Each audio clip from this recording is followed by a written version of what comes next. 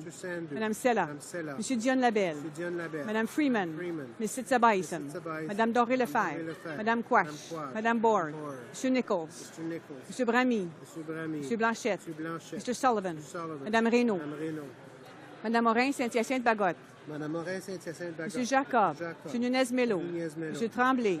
Mr. Stoffer. Monsieur Chicoine. Mr. Cleary. Monsieur Morin, Chicoutimi-Le-Fjord. Madame La Tendresse. Madame Morin, Notre-Dame de Grasse-Lachine. Monsieur Tubenskin.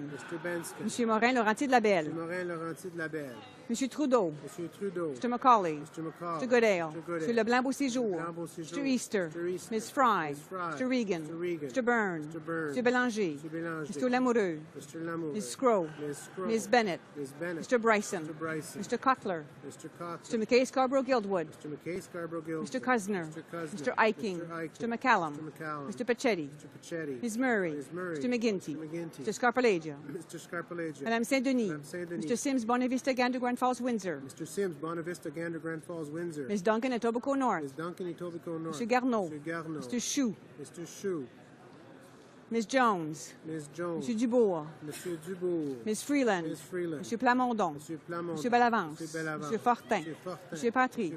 Mr. Rathgaber. Mr. Heyer. Ms. May. Ms. May.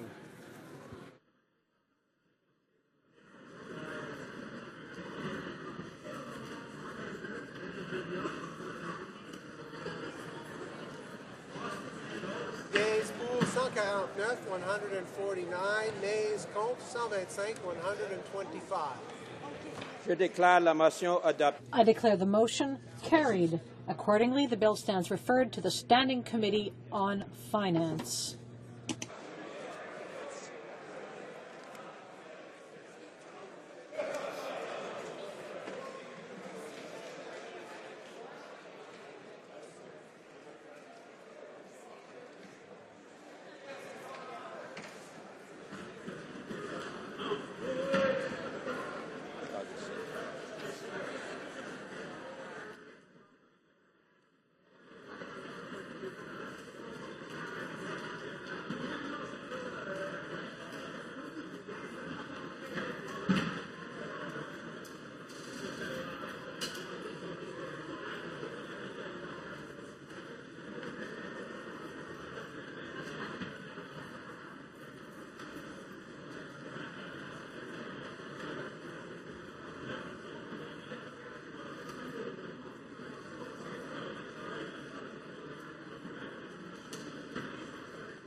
À l'ordre.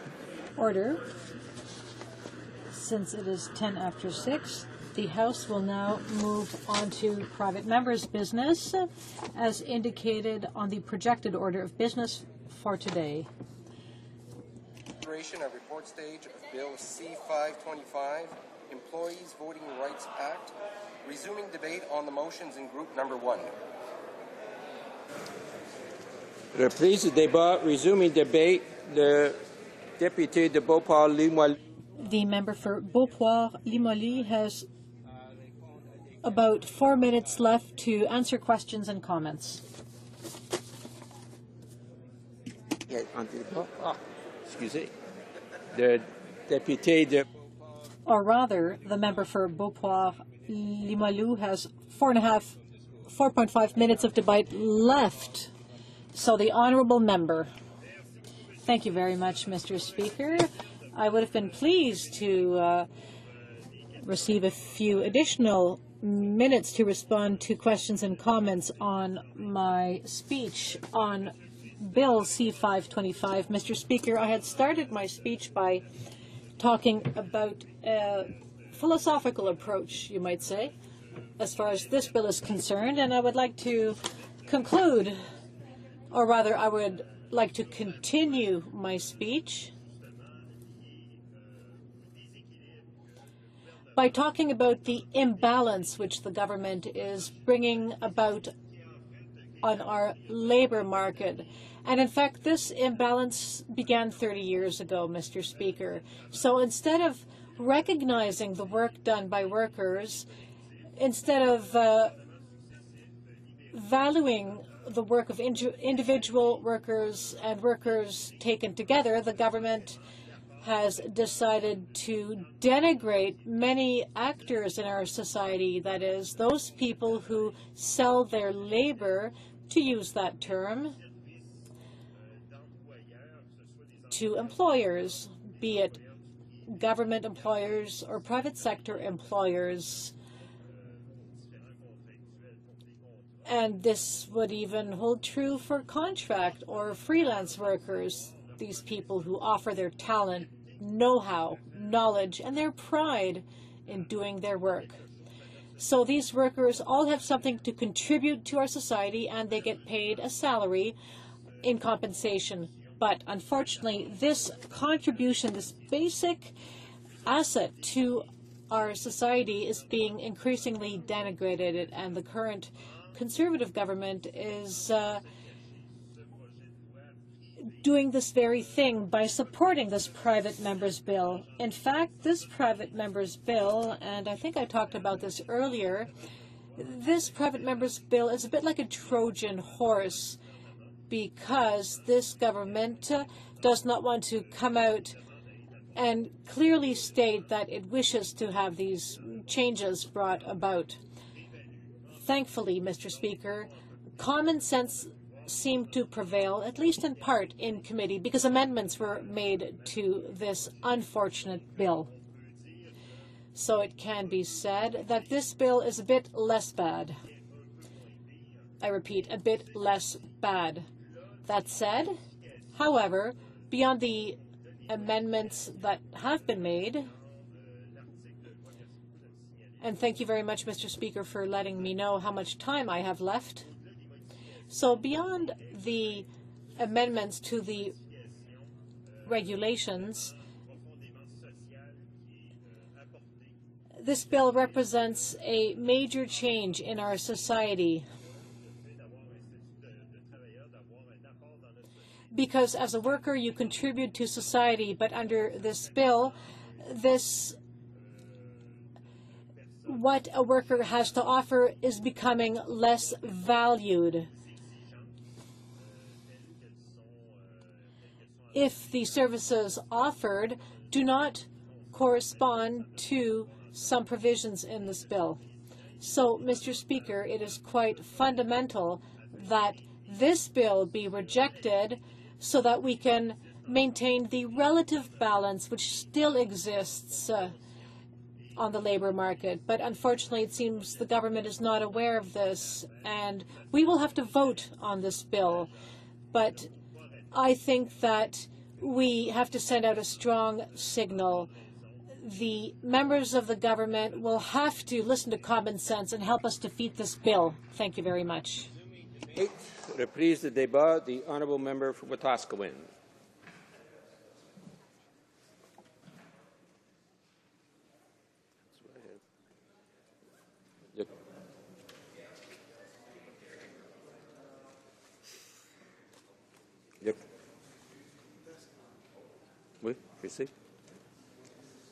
Our order is showing the honourable member for Wetaskiwin is the next speaker. Well, thank you very much, Mr. Speaker. I apologize for the confusion. My understanding was that this time was meant for another political party here. But, Mr. Speaker, this is my last opportunity to speak to my bill, and I just want to really acknowledge all the support that I've got for my bill across, not only from my caucus colleagues, but from across the country where workers have reached out to me and expressed their appreciation for this. Mr. Speaker, I'm going to use my time to bust the myths that some of the people on the other side of the House have put forward insofar as claiming that my bill is actually not doing any service to the country. Well, I'd like to highlight, first of all, that I'm going to be talking about the claims that the Employee Voting Rights Act, according to the New Democratic Party, is undemocratic. You heard me right, Mr. Speaker. They're saying that an employee's right to vote in a secret ballot is somehow undemocratic. I'll address that. There's claims that the Employee Voting Rights Act is unfair, even though it actually has the exact same process for certification and decertification now, whereas before, and they're in the current legislation, it's actually skewed one way heavily. The process, some have complained about the process of using private members' bills in order to address these kinds of issues. I'd be happy to address that, Mr. Speaker. The so-called lack of consultation, even though we all know that as private members we consult with our constituents all the time. I'll discuss that, and of course some of the allegations that the legislation that I'm proposing, the legislative changes, are unconstitutional. Mr. Speaker, I'm more than happy to address some of these concerns. So let's talk about the allegations that my bill is undemocratic, that the employee voting rights is somehow undemocratic. Mr. Speaker, I would argue, how is it undemocratic to provide workers with a secret ballot vote? We know that PSAC stated at committee that they use secret ballot votes for internal elections and for collective bargaining agreement ratifications. Every member in this House was elected by a secret ballot vote, and no one has provided an answer to me as to why they think such a process would be considered undemocratic. Mr. Speaker, if we look at Justice Richard's ruling in Saskatchewan, where the same type of legislation was brought forward, Justice Richard stated on page 38 in his ruling in the Saskatchewan Court of Appeal that a secret ballot regime does no more than ensure that employees are able to make the choices they see as being best for themselves. But apparently in NDP logic, that's undemocratic. He further stated that the secret ballot, after all, is a hallmark of modern democracy. Well, I would argue, Mr. Speaker, that if it's good enough to serve in this House as a member of Parliament by virtue of getting elected here in a secret ballot vote, wouldn't anybody want the same kind of backup in their arguments and their legitimacy to claim that they were actually in place or put in place through a truly democratic process? Mr. Speaker, the member for Rosemont-La Petite Patrie has mentioned in his comments on March 26 that employers engage in bullying and threats and blackmail tactics. And anyone that operates with the belief that bullying or threats or even blackmail is a mutually exclusive act operates under complete and willful blindness, Mr. Speaker. If I were to shove a ballot in the face of a voter while I'm campaigning, while I'm out on the hustings during an election campaign, and I asked them, I said, I think it's in your best interest to vote right here, right now in front of me and sign this ballot, the NDP and the Liberal Party of Canada would be outraged, absolutely. Canadian public would be outraged at that kind of intimidation and that kind of electoral process. Yet that's exactly what they're defending on the other side of the House when it comes to union certification. This process results in the creation of collective bargaining units whereby the union is able to collect union dues, a massive taxation power on the backs of workers in order to actually use that's how they get their funds to conduct their business. And it's no different than any other process whereby we have representation, taxation and representation. The difference is they're not elected. There's no mandatory secret ballot. So this is absolutely ridiculous that the NDP thinks that a card check system and that power of taxation of union dues is completely fine without any check or balance on the interests of workers. My friend from Rosemont-La Petite Patrie also mentioned that signing a card was an important gesture. I submit that marking an X on a ballot is a more important gesture. I think Castro, I think Stalin, I think of these kinds of people would say that having one option on a ballot is an important gesture for democracy. But I disagree, Mr. Speaker. I think that a yes or no answer in a referendum question as to whether or not you want to have a collective bargaining agent was actually a more important gesture than something that is being proposed over there. Mr. Speaker, I'd like to move on now and talk about the allegations that it's unfair. 50% plus one was what I proposed. It's the same thing that is currently there in the card check process, but it's been amended in committee.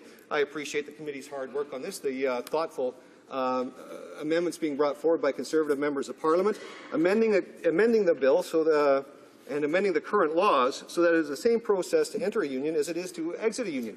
Right now, Mr. Speaker, under the current legislation, a 35% threshold is all that needed to create a union in the federal jurisdiction. Yet a 50% threshold is what's needed in order to decertify a collective bargaining regime. So that's, and somehow the other side thinks that that's what's fair. 35% to get in, 50% to get out, whereas my legislation actually makes it a 45%. I proposed 45%. It's been amended to 40%, so that it's a 40% to trigger a vote either way, in the certification process and decertification process. That kind of seems fair to me. It's the same way in as it is the same way out. I don't understand how that can possibly be construed as being unfair. And, Mr. Speaker, I should note that it's not the job of any government to ensure that certification in a union is as easy as possible. The Supreme Court of Canada has said that Section 2D does not mandate any particular model of labour relations. This has been referred to by, again, Justice Richards on page 37 of his ruling. Currently in Canada, 5 provinces employ a secret ballot regime, and the entire federal jurisdiction in the United States uses secret ballot voting. I'm not convinced that using a secret ballot vote makes things unfair. In fact, I believe it solidifies the message of the employee group, and it actually provides a mandate for the collective bargaining agent, one that's unquestionable. Mr. Speaker, I'd like to now move on and talk about some of the complaints about the process. Some members have complained about the labour laws being changed by private members' bills and that extensive consultation is required with stakeholders. Well, Mr. Speaker, we're all members of Parliament, and our stakeholders are the constituents that we represent. During what's being proposed by the member for Cape Breton-Canso is that apparently we need to have Unifor and PSAC, and we have to have FETCO and other big organizations coming to the table, completely bypassing the workers who are actually, their fate is actually determined in those kinds of negotiations. So I think it's completely acceptable that private members be able to use their private members. There's already great restrictions on what private members can do. I'm hoping that the member for Cape Breton-Canso isn't suggesting that somehow private members' business be further restricted from areas of federal jurisdiction or federal legislation. We're all elected as legislators to come here and change, amend, or put forth laws or remove laws that affect Canadians. To suggest somehow that we can't use the private members process is simply ridiculous. When the member for Cape Breton-Canso was at committee, and in his remarks, he went after me for that process, Mr. Speaker, and he was quoting FETCO, as FETCO did suggest that they didn't like the process. But what the member for Cape Breton-Canso conveniently left out, Mr. Speaker, was that when Mr. Farrell from FETCO was at committee, he stated his support and FETCO's support for a secret ballot vote, and FETCO would prefer to see a threshold of a trigger between 40 and 45%, which is exactly where the amendments are, conveniently left out by the other members' remarks, Mr. Speaker. Now, Mr. Speaker, there are limited opportunities for a member to bring forward legislation, and I would hope that the member across the way is not advocating for limiting the scope of private members' legislation any further than they already are. And I can assure you, Mr. Speaker, as members of Parliament, I know that virtually every one of us has received a complaint at some point in time from a constituent regarding labour issues. It's not unreasonable to think that a private member would bring forward these kinds of issues using their private member's time. Mr. Speaker, how much time do I have left? 1 minute. Well, I'll talk about consultation. I would like to talk about consultation. The member for Newton North Delta spoke about the lack of consultation. My private member's bill was tabled, I think, June 5th last year. A number of unions came to the Hill here. They had their lobby days. We didn't even start debating my bill until later into the fall. And not one of these organizations, after I tabled my bill, actually picked up the phone, knocked on my door, or made any effort to call me whatsoever. In fact, even during their lobby time here on the Hill, none of them even bothered to come and make their case before me. So, Mr. Speaker, I know I'm just about out of time. I would like to just say, before closing, and I wasn't able to address all of the concerns, but I would like to say that the members of this House ought to know, or they should know, that what they're tasked to do here is to represent their constituents. And, Mr. Speaker, I can tell you that poll after poll indicates, and since 2003, shows that support across Canada for secret ballot voting ranges between 83 and 89%, with some of the highest results coming from unionized or formerly unionized employees, Mr. Speaker. This bill is good legislation. It's good public policy. The other side should actually stand up for democracy and vote in favour of it.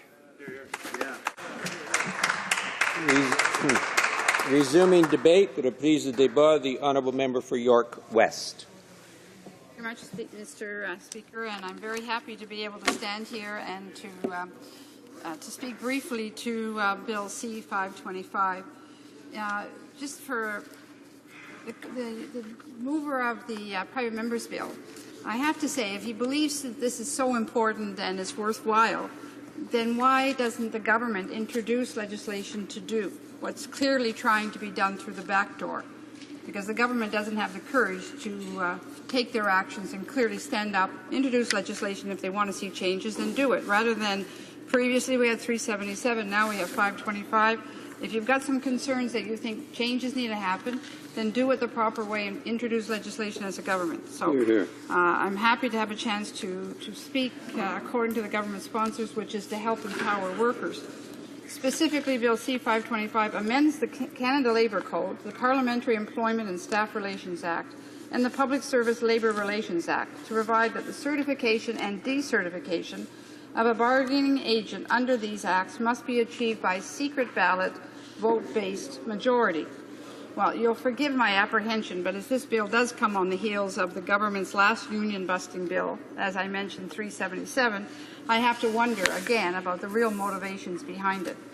Bill C-525 affects more than 1.2 million employees working as public servants or for an employer under federal jurisdiction. This includes everyone from my own staff to their own staff, to the local postmaster, to the teller at my local bank or credit union. This means that we need to make sure that we get this right, because the bill impacts on real people every day.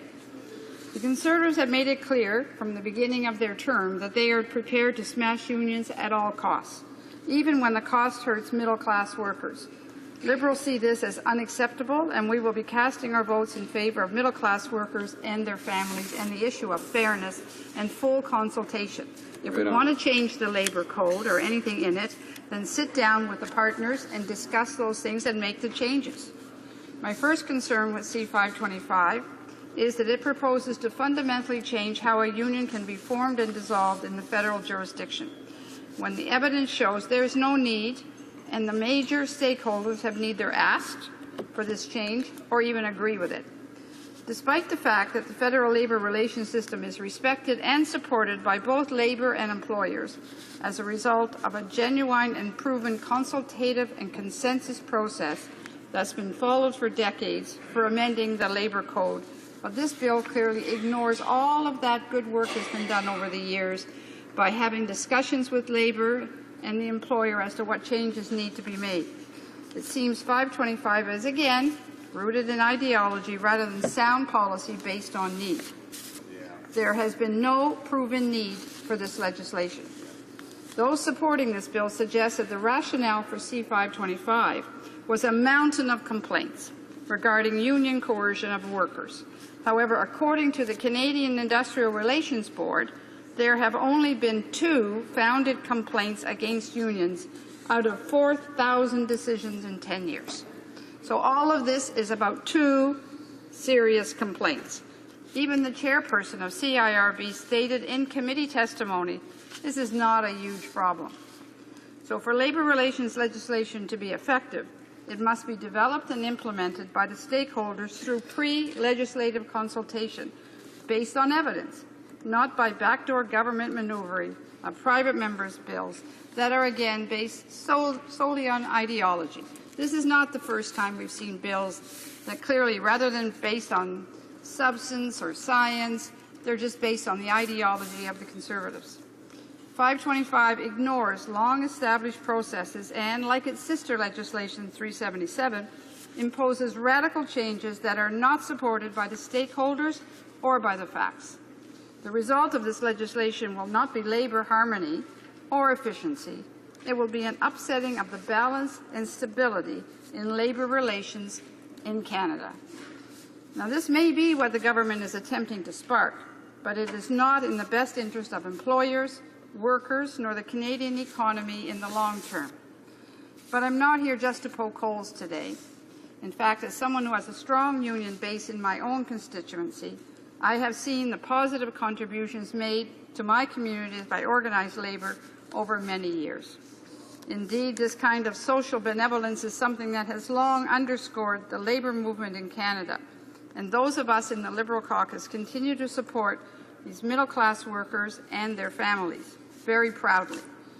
Kicking labour around is tantamount to an attack on our communities, and this government should be ashamed of the approach that they're taking. 377 was bad enough, and now 525 appears on the scene. When will it stop? This bill is neither about union democracy nor balanced labour relations. 525 fundamentally changes the way workers can unionize without any consultation or support of the stakeholders and based on zero evidence for its need. Rather than this kind of knee-jerk approach, the Liberal Party has called for a certification process. One that allows a worker to make a free and informed decision about whether they want to join a union or not. Two, that has been created through a fair and balanced consensus tripartite process that is based in fact, where the changes to be made come from the stakeholders themselves. 525 is yet another example of this Conservative government abusing the private members' bill process as backdoor government legislation to promote their ideology, not the views and the wishes of the stakeholders or their constituents that would be affected or the facts at hand that show it's not needed. What are they so afraid of? When they tried this, the very same thing with 377, their own senators admonished them for doing it. They stymied debate, curtailed committee study, and act like their fingerprints are not all over the document. So, for example, the Human Resources Committee only studied this for 2.5 hours, and almost every witness, including government witnesses, spoke out against this bill. Somehow it sounds a bit like C-23. Specifically, the witnesses that were heard expressed concern over the bill. George Smith, a labour relations expert, said, "We are dealing with a private member's bill to amend a significant section of the Canada Labour Code without any view of how this change will impact overall labour relations policy in the federal sector, without any of the necessary due process and public consultation to examine the intended and unintended consequences of such amendments." Dick Heinen, Executive Director of Christian Labour Association of Canada, a union that is often viewed as employer-friendly, said this about the current card check system: "It has worked, and I don't know what the problem is. I don't know why we need to change that."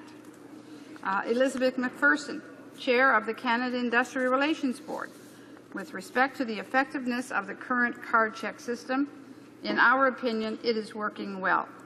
With the board having the discretion to decide when a vote must be held, it works. So why do we need to change it? So why is the government refusing to listen? Is it anything else but clear ideology? Conservative abuse of this process has been so terrible in the past that the Conservative member for Edmonton St. Albert resigned from the caucus in disgust, and I see that they have learned nothing from the past.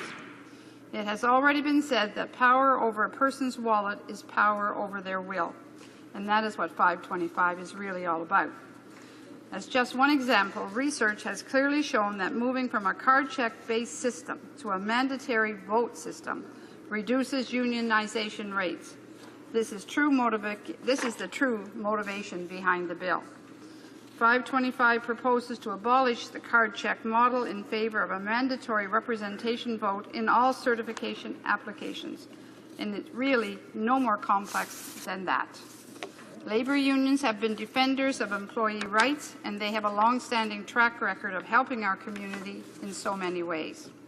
Of course, unions are not perfect, and there have been many occasions when I have differed with them, but I do believe in due process. 525, like its sister bill 377, is a partisan attack on middle-class workers and their families. It's wrong, and as the Liberal industry critic, I will be voting for workers and against this sneaky backdoor legislation. Thank you very much, Mr. Speaker. Reprise de débat. Député de Compton. The Honourable Member for Compton-Stanstead. Thank you very much, Mr. Speaker. I'd like to underscore the contribution of all members in this House who have risen to speak to this bill in favour or opposed to it. It is an example of democracy. And I thank you, Mr. Speaker, for this opportunity to speak to Bill C-525. This bill will amend the Canada Labour Code, the Parliamentary Employment and Staff Relations Act, and the Public Service Labour Relations Act with respect to certification and revocation of a bargaining agent. This bill will also amend the content to have a certification for a bargaining agent or the decertification under this Act achieved by a secret ballot vote-based majority. But that's already the case, Mr. Speaker. This already exists when authorities, i.e. the Industrial Relations Board, but it would seem that in this case it's not enough. They don't have confidence in the commissioners that sit on the board. Allow me to say, by way of an aside, that I studied at Laval, and people sitting on the board in the province need to have experience in labor relations. They need to be experienced in negotiating and union certification. So it is mandatory to have a secret ballot. This bill is critical of people who have worked for their entire lives, overseeing these issues with a view to achieving industrial peace in this country. I don't know if you understand what that means specifically in a country like Canada, Mr. Speaker, but that means people who work, workers who represent the entire workforce, if you will, in Canada, and who ensure that we have a prosperous economy, that there's cooperation, be it with Parliament and the public service, employers, etc., to ensure that we have healthy labor relations and a safe environment. So the idea is that people should not be afraid to get up in the morning and go to work. I would point out that when unfortunate things happen, it is often as a result of abuse, and that is unacceptable in our modern society. This government seems to be saying that the system that has always worked no longer works. And they're saying that they're going to do things differently. They're going to do this in an undemocratic way, as we often point out about other things. In fact, employees have rights. They have the right to collective bargaining, and this is something that is necessary in a modern economy.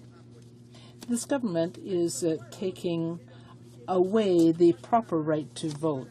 In fact, this is part of our industrial relations system in Canada. For generations, workers have worked hard to have a labor force that can work with employers and have a balance of power.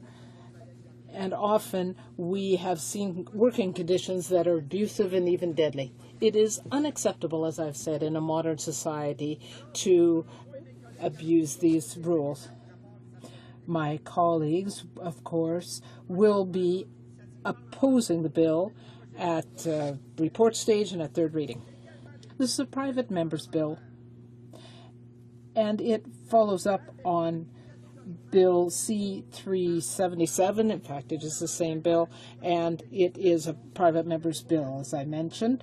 And like that other bill, Bill C-525 weakens unions by changing the certification and decertification process for unions under a federal jurisdiction. There have been generations of legislators here who have modernized the system as we have gone on. There is no modernization in this case. This is an attack on people's fundamental rights, which are the rights to join a union, the rights to free expression, and to come together. So Bill C-525 will make it harder for workers to form a union under federal jurisdiction and will make it easier to decertify unions. And This is not fair. It is unacceptable. It is undemocratic. And it is not reasonable. This government is not representing all the people that voted against it in the election. They have a right to govern,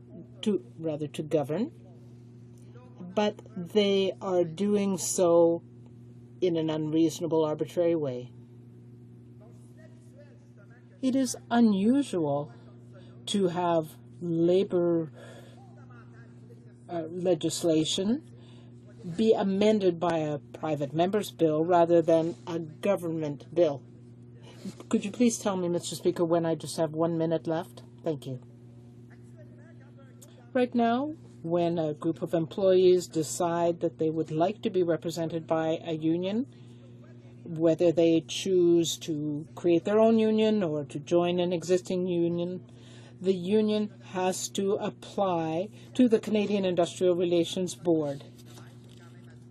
And if the application meets the requirements of the Canada Labour Code, and if 50% of the members have signed a card indicating that they wish to be members of the union, and of course the cards have to be checked, it takes a lot of hard work over a long period of time, a lot of discussion among the employees, and with a bargaining agent, if there is one already, in order to come to that decision, so that those workers have a better chance at working in a safe environment with some amount of power to be able to speak on a collective basis to an employer. In a modern society, it is fundamental to allow workers to be unionized, to bargain, to improve their working conditions. This contributes to the prosperity of our great country. I can tell you that in many workplaces where there is a union, there are a lot of things going on that are aimed at making things better and to make the workplace more pleasant. For example, in the textile industry, in the old days, well, now that we have the free trade agreements, we hardly have a textile industry, but that was the case. And that's the economic reality.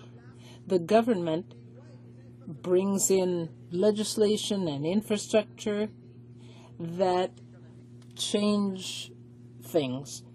And so I only have 1 minute. Oh, my goodness, I have a lot more to say. Fortunately, because of the work of the NDP, and especially because of the work of the member for Rosemont-la-Petite-Patrie and Newton North Delta, we want to make sure that this changes, and the government has agreed to make some changes. The member for Wetaskiwin has in this bill the idea that people would be deemed to have voted in favor of decertification if they didn't vote. And that is a terrible abuse. And thank you very much, Mr. Speaker, for giving me this chance to speak to the bill. Resuming debate, the Honourable Parliamentary Secretary to the Minister of Labour. Thank you, Mr. Speaker, and I welcome the opportunity to rise in the House today to speak about the Employees Voting Rights Act. And in bringing this bill forward, the member from Wetaskiwin has focused our attention on an important aspect of labour relations in Canada. And of course, that's the process of governing the certification and the decertification of unions. The amendments that our government proposed to the bill, after consulting with key stakeholders in committee, help ensure that unions remain relevant in today's evolving workforce by legitimizing union certification and decertification in federally regulated workplaces. As you know, Mr. Speaker, the Standing Committee on Human Resources, Skills and Social Development and the Status of Persons with Disability had the chance to study the bill clause by clause, and of course we heard from a number of stakeholders, union members, employers and academics. I think that we can all agree that given the fragility of our national economy, it's important that we get this right for employees that are under federal jurisdiction. And after hearing from Canadians who will be affected by the bill, we have proposed a number of common sense changes that strengthen its democratic value and fairness. We have carefully reviewed them, and I believe that the bill is overall the better for it. It is simple. These changes improve the bill's fairness and democratic values while they maintain the principle of the bill that all federally regulated workers should have a democratic right to a free and fair secret ballot vote when deciding whether or not to unionize. And Mr. Speaker, I argue regularly this is not about the employer and the employee in the union. It is really about the relationships among the employees. This is a very personal decision, and I think that they have the right to have that very personal decision reflected through a secret ballot process. Mr. Speaker, the NDP, I think it's important to note, put forward an amendment at report stage to gut the short title, the Employees Voting Rights Act. And of course, why have they done this? They do not want Canadians and the workers they claim to represent to learn that the purpose of the bill is simply to give them the democratic right to a secret ballot vote. And again, we talk about how important that is for employee relations. There's the union, there's the employer, but you have to remember the individual relations. And the facts are the facts, Mr. Speaker. We strongly oppose the NDP amendment because we believe that the short title is exactly what this bill represents, an act that delivers voting rights to employees in federally regulated workplaces. I would like to take a few minutes to highlight some of the common sense changes that we have proposed in this bill. The Employees Voting Rights Act would give all employees the opportunity to have their say about certifying or decertifying a union. As things stand today, for federally regulated employees, this is not always the case. And again, that's very much undemocratic. Instead, if at least 50% plus one of the employees in a bargaining unit sign membership cards, an application for union certification can be filed automatically. This could mean a significant percentage of the bargaining union may find themselves in a union, whether they like it or not, and without the opportunity to have had their views heard. Mr. Speaker, I fundamentally believe that all employees should have the democratic right to be able to have a free and fair secret ballot when considering whether they want union representation in their workplace. And I'd like to ask my fellow members, is this too much for workers to ask? Are free and democratic elections not a foundation of Canadian society? In my humble opinion, not only would it appear to be a reasonable request, but it is a basic right. And this is exactly what the Employees Voting Rights Act proposes. It proposes to eliminate automatic certifications and would require that a secret ballot vote be held before certifying or decertifying a union. For a union to be certified or decertified, the bill originally required a majority of employees in the bargaining unit to vote in favour. In cases where members didn't vote for one reason or another, their unused vote would essentially be considered a vote against a union. Mr. Speaker, we propose instead that the majority be based on the number of ballots actually cast, like most elections. With this method, uncast ballots would not affect the outcome of the vote. Mr. Speaker, Canadians take great deal of pride in the democratic process. The right to vote, the right to be heard, goes right to the very core of what it means to be Canadian. And when we vote, whether it's federal, provincial, or municipal level, we do so by a secret ballot. A secret ballot means the freedom to vote the way we want to vote for what we think is best for ourselves, our families, and our country. This is the essence of what it means to live in a democratic society. Mr. Speaker, a decision as important as whether to form a union should represent the employee's real intention. The only way to guarantee that employees are free from pressure and can express their honest opinion the way they wish is to give them a free and fair secret ballot voting system. I think I can safely say that just like there are some Canadians that do not wish to reveal who they voted for in an election, there may be some workers who are not comfortable expressing their views on unionization publicly. Their reason for wanting privacy is their own and none of our business. It is as simple as that. Subtle and not so sometimes subtle forces can come into play in these situations. The opinions and actions of colleagues and others have an effect on how someone might make a choice. If employees don't have the opportunity to vote freely for any reason, the results of the vote cannot truly reflect how the employees feel about union representation. And that, Mr. Speaker, is not fair. The concept is one that our government fully supports. Mr. Speaker, we also suggest lowering the minimum level of employee support required to trigger a certification and a decertification from 45% to 40%. And this number is much more in line with international conventions and, of course, the number and the majority of the provincial statutes. And this approach is fair and will ultimately establish a level playing field for both supporters and opponents of the union. I would like to take the opportunity to address the amendments proposed by the NDP during report stage, which propose to raise the card check threshold required to trigger a vote for decertification from 40% to 50%. In short, Mr. Speaker, the NDP are proposing to undermine one of the basic principles of the bill, which is to ensure that certification and decertification rules are the same, so that supporters and opponents of unionizations are placed on the same level playing field. These amendments would give a clear, unfair advantage to supporters. And although we're not surprised by this bias, the government simply cannot support such a blatantly unfair proposal by the NDP. Our government has also proposed amending the date on which the new bill would come into effect. Our amendment states that this bill will come into force 6 months after receiving royal assent. This would give the Labour Board sufficient time to make the necessary changes to their regulations and procedures. Mr. Speaker, I believe these amendments have resulted in a stronger bill, one that is more democratic and fair, one that serves the needs of Canadian workers. With these amendments, we are pleased to fully back the Employees Voting Rights Act.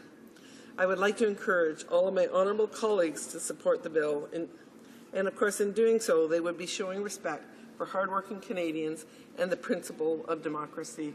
So again, to me, Mr. Speaker, this is really an issue about the employee. It's an issue about the employee relationships and what happens in terms of their workplace.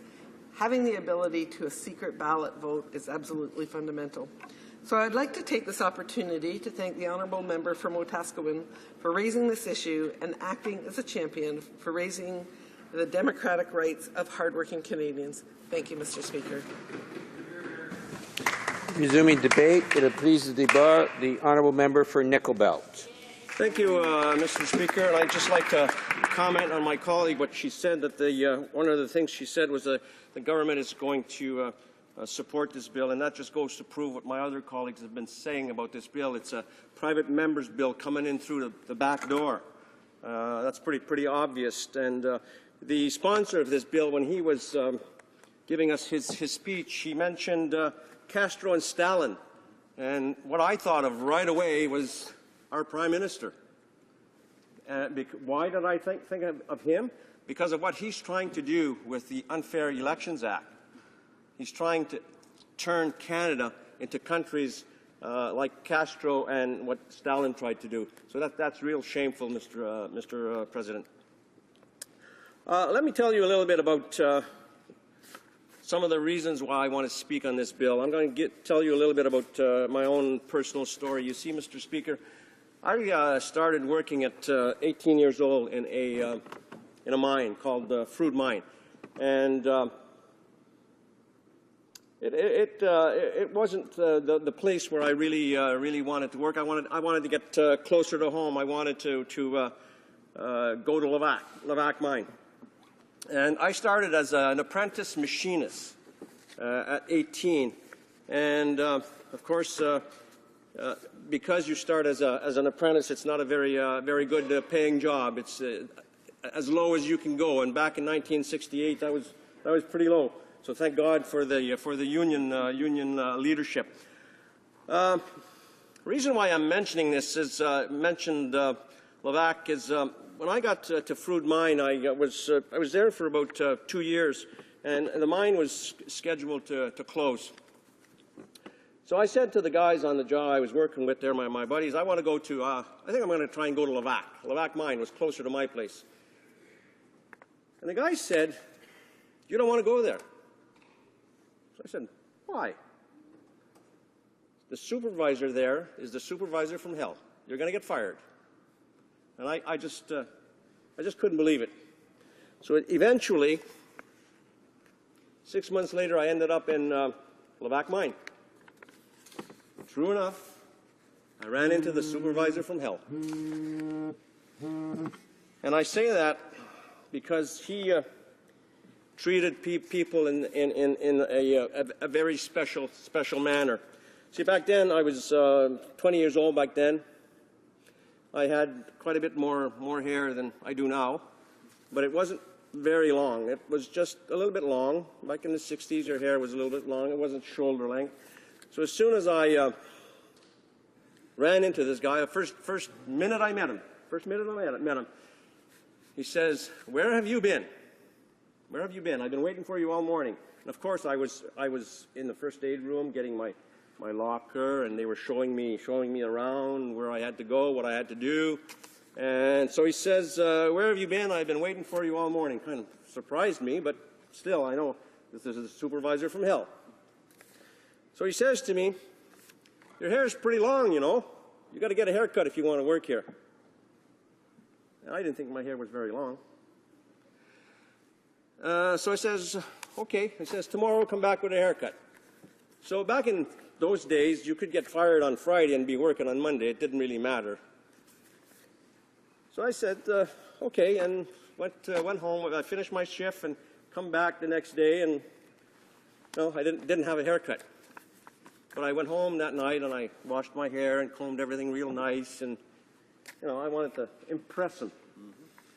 So he says, "You didn't cut your hair?" I says, "No."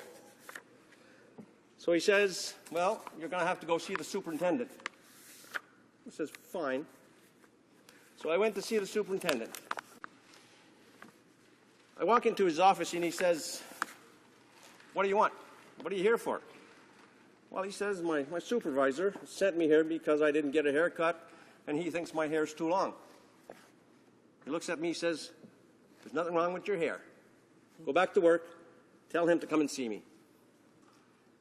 So I went back to the shop. I told him the superintendent wants to see you. And he was gone for several minutes. And from the reports I got back from the people that worked in that office, it wasn't pretty. If you think, when he came back to the shop, I was told to wait for him there. If you think our member from Acadie Bathurst is red when he speaks, you should have seen this guy. He was red. He just couldn't believe that he'd just been raked over the coal by the superintendent because of an apprentice. And what this bill is trying to do is to prevent. If I didn't have a union back then, I would have been fired probably the first day. But what this bill is trying to do is to prevent unions from organizing. And I belong to the Steelworkers, Local 6500, a great union. Same union as the president of the International Steelworkers, Leo Gerard, belongs to. Him and I sort of grew up in that union. We're just about the same age, and we were stewards together and committee man together. But he became the president of the Steelworkers International. Great guy. I became the MP. He gets to work with other steelworkers and unionized people. I became the MP for Nickel Belt, and I have to work with this government. I just can't believe it, how lucky that man could have got. Unions, they do have good paying jobs, and they do contribute to the communities. For example, in Sudbury, if it hadn't been for the steelworkers, the CAW, all of the good unions in Sudbury, we wouldn't have a cancer centre in Sudbury.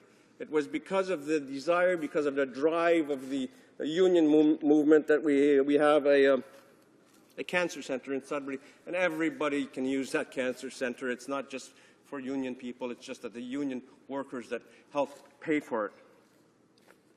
They also support the food bank. Every year they collect thousands and thousands and thousands of dollars for the food bank. And they can do that because they have good union paying jobs. I think the goal of this Conservative government is to drive all of the wages as low as possible to the lowest denominator so we can all have Walmart salaries and the companies can profit more. And how much time have I got left, Mr. Speaker? 2.5 minutes. But it doesn't look like I'm going to have time to read all of my speech, Mr. Speaker. But I just want to reiterate again the importance of unions. They supply good-paying jobs. They spend their money in the community. They buy in the community. They help people in need. And why would we want to drive their wages down? It just does not make sense. We should encourage more unions in this country, not discourage them. They discourage unions in places where Castro lives, or Castro was, where he was president. And Stalin certainly didn't encourage unions. And like the previous member said, they're going to, the government is going to support this bill.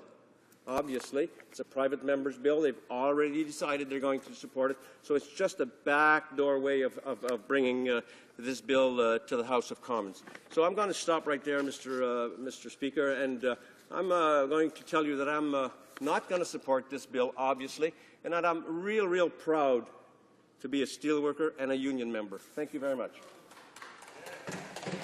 Resuming debate, reprise de débat.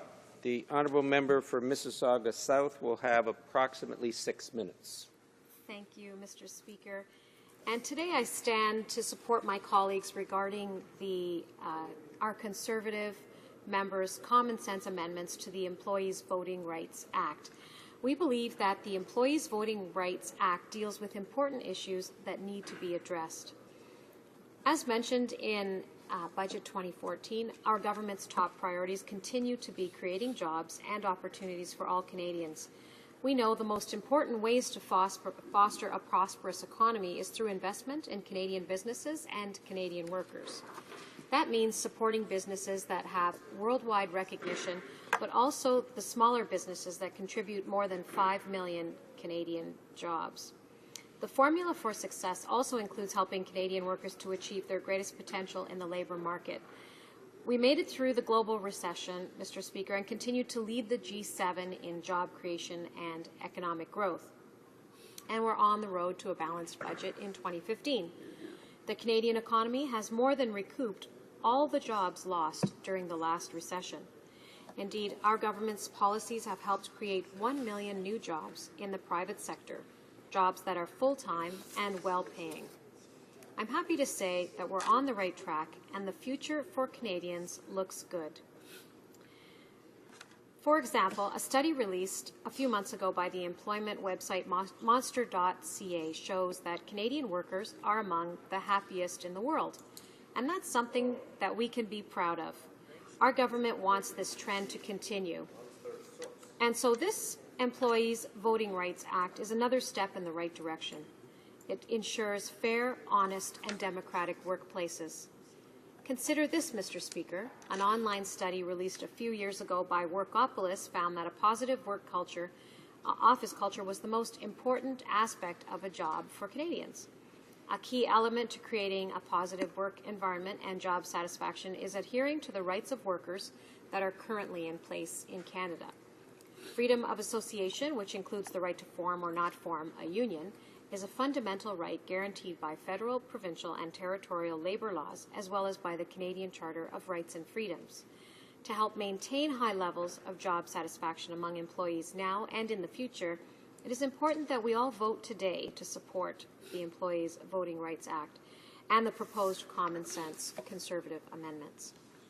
The amendments strengthen the democratic values and fairness of the bill, balancing and better protecting the democratic rights of federally regulated employees while maintaining the principle of the bill by ensuring that all federally regulated workers have the right to a free and fair secret ballot vote. The Employees Voting Rights Act will ensure that employees have the freedom to vote for or against a union without feeling pressured either way. We have heard from the sponsor of the bill of a number of workers who are not comfortable with the informal card check certification system for unions because they do not have the protection of privacy when expressing their opinions. We need to recognize that not every employee wants to be a part of a union, that it's a choice. We support the equal treatment of voters through a process that is fair and democratic, one that reflects our Canadian values. The bill originally required a majority of all employees in the bargaining unit to vote for the union to be certified, whether or not all the employees in the union actually voted, or in the unit. So to fix this, we proposed amendments that a decision on union certification or decertification should be based only on a majority of the secret ballot votes that are actually cast. We also suggest lowering the minimum level of employee support required to trigger a certification vote from 45% to 40%. This number is more in line with international conventions and the majority of provincial statutes. This approach establishes a fair and level playing field for both supporters and opponents of unions. The NDP have also put forward amendments that would defeat the purpose of the bill by creating two different criteria, one for supporters of unions and one for those who oppose. Of course, the NDP have not surprised anyone by giving the advantage of supporters of unionization by proposing to raise the card check threshold to trigger a decertification vote from 40% to 50%. This proposal by the NDP is blatantly unfair, undemocratic, and would undermine the principle of the bill to create a fair and equal level playing field for all parties. Lastly, if the bill is passed in its original version, the legislation would come into force immediately after receiving royal assent. We feel it is important to allow more time for labour boards to adjust their policies and procedures to reflect the new system. Specifically, we would amend the bill to provide a 6-month transitional phase after the date of royal assent. We know that Canadian workers deserve a fair and honest democratic voting process that allows them to privately choose whether they want to support or oppose a union. Canadians believe in freedom of choice and freedom of association. These values are part of our Constitution, and we should honour them in our workplaces. To conclude, Mr. Speaker, I'm so proud to support the member from Wetaskiwin and his bill, the Employees Voting Rights Act, with the common sense amendments proposed by our Conservative colleagues that I just mentioned. Thank you for the opportunity to speak today, Mr. Speaker. Hear, hear. À l'ordre. Order. As it is 11 minutes after 7, the time for debate has expired. Consequently, the question is the following. Mr. Boulrouis, seconded by Ms. Sams, moves that Bill C-525 be amended by deleting Section 1. Does it please the House to adopt this motion? Will please say yea. Yea! All those opposed will please say nay. Nay! In my opinion, the yeas have it. The recorded division on the motion stands deferred.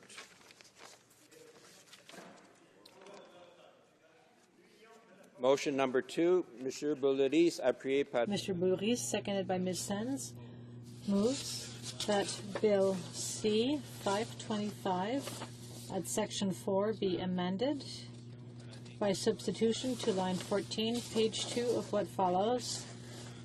At least 50% of the employees, A.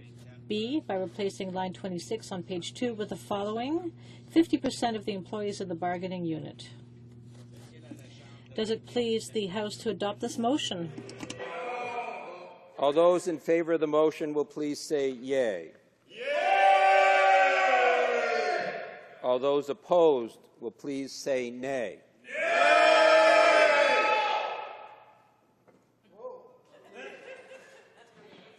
I'm going to go with the nays this time. The recorded division on the motion stands deferred. The recorded division will also apply to motions numbers 3 to 6.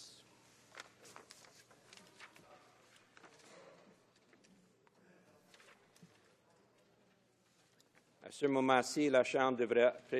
this moment, the House will move to a standing vote for the report stage of the bill, but pursuant to Standing Order 98, standing votes will be deferred until Wednesday, April 9, 2014, just before the period for private members' business. Order.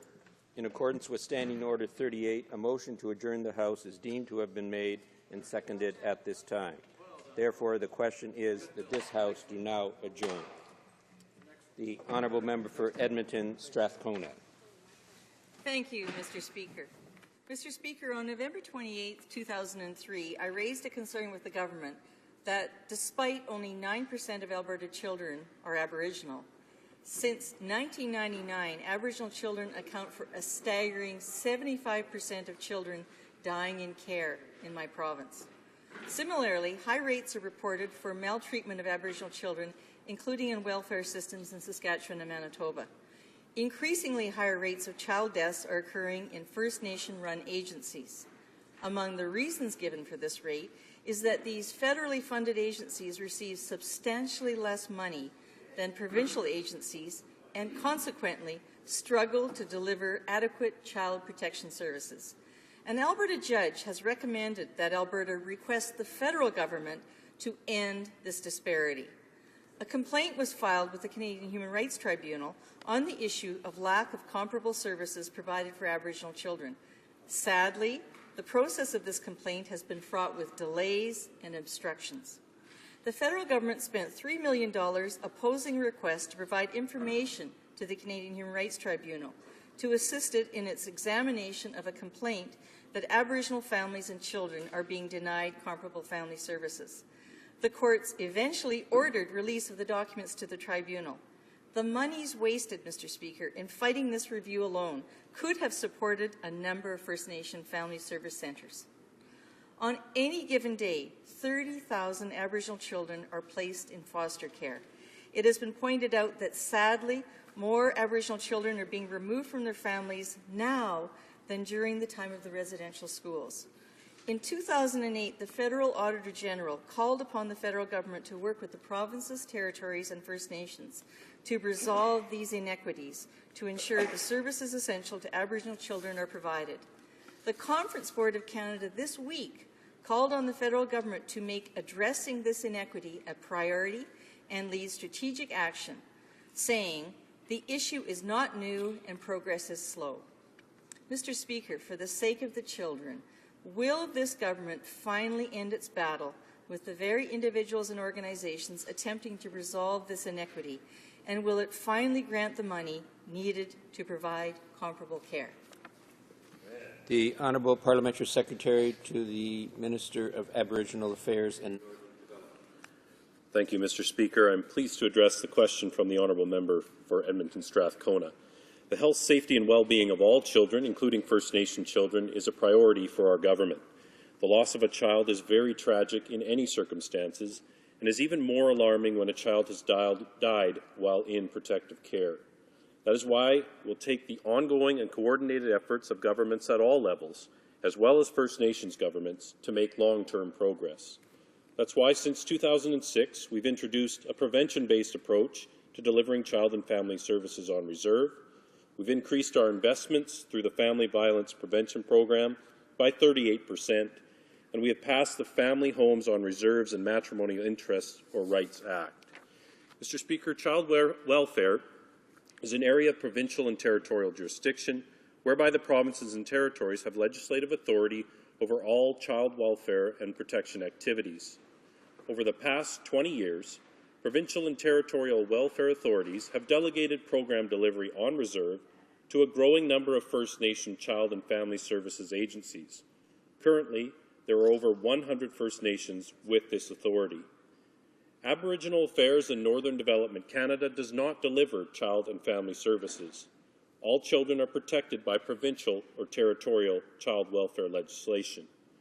Mr. Speaker, our government provides $627 million in funding to support First Nation service providers and provinces and territories to deliver services to families on reserve in accordance with provincial and territorial laws and standards.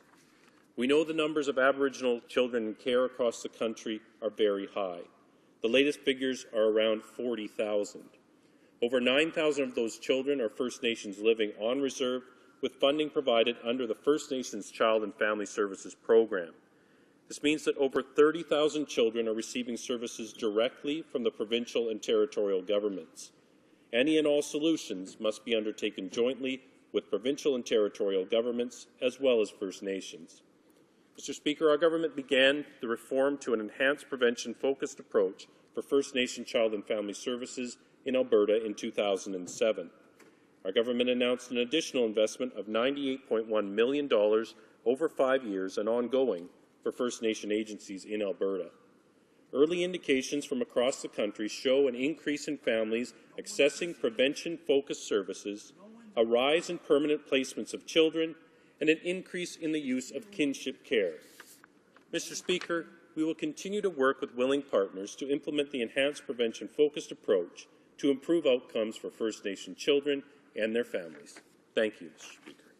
The honourable member for Edmonton Strathcona. Thank you, Mr. Speaker. Mr. Speaker, this year the University of Alberta, my alma mater, is awarding its Community Scholar Award to Dr. Cindy Blackstock in recognition of her long-standing work with communities, organizations and governments to ensure culturally appropriate and equitable services for First Nations children in child welfare, healthcare and education. Is it not time that this government stopped wasting taxpayer dollars opposing efforts to ensure the extension of comparable social and educational services to Aboriginal children, as our country has committed to deliver under the Convention on the Rights of the Child? Is it not time to finally recognize the dedicated and constructive efforts by Dr. Blackstock and the First Nations Child and Family Caring Society on behalf of Aboriginal children to respect their experience and advice and to start implementing the programs all and sundry have endorsed? The Honourable Parliamentary Secretary. Well, thank you very much, Mr. Speaker. Our government is actively working to improve the life conditions of First Nations children on reserve. Funding under the First Nations Child and Family Services Program is provided according to several funding models across the country. Each model provides for the delivery of protection and prevention services to improve the safety and well-being of First Nation children on reserve. That's why we continue to work with willing partners to develop and implement the enhanced prevention-focused approach. Mr. Speaker, the current level of funding for First Nation Child and Family Services demonstrates that First Nations families and children on reserve are a priority for this government. We continue to work in partnership with provinces, territories and First Nations to improve outcomes for First Nation children and their families on reserve. Thank you, Mr. Speaker. L'honorable député de Montcalm n'étant pas présent. The honourable member for Montcalm, not being here to raise the question for which notice was given, is now deemed to have been withdrawn. La motion portant que la... The motion to adjourn the House is deemed adopted. The House, therefore, is adjourned until tomorrow at 2 pursuant to Standing Order 24-1.